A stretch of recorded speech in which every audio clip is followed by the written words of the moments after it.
Welcome!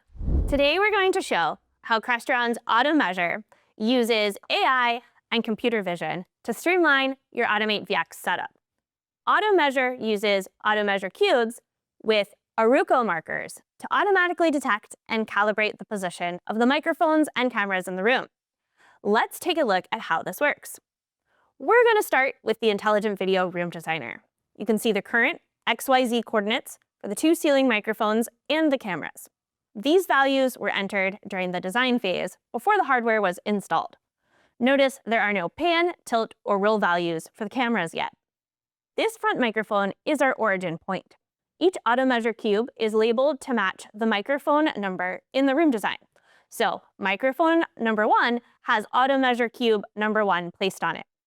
Now, let's initiate AutoMeasure.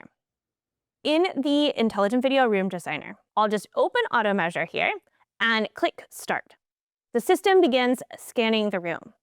Each camera uses computer vision to locate every AutoMeasure cube.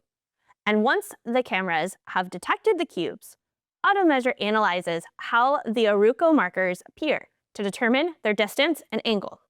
This allows the system to calculate the position and orientation of each device.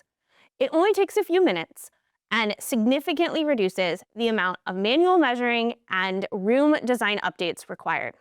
When AutoMeasure finishes, it generates a performance report. It provides data on how accurately AutoMeasure calculated each device's position based off of how well the cameras could see the AutoMeasure cubes.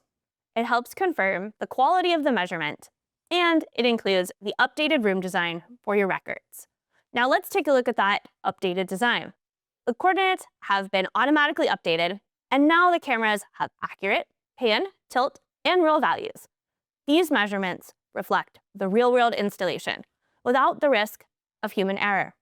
With AutoMeasure, Automate VX installations become faster, smarter, and more accurate from day one.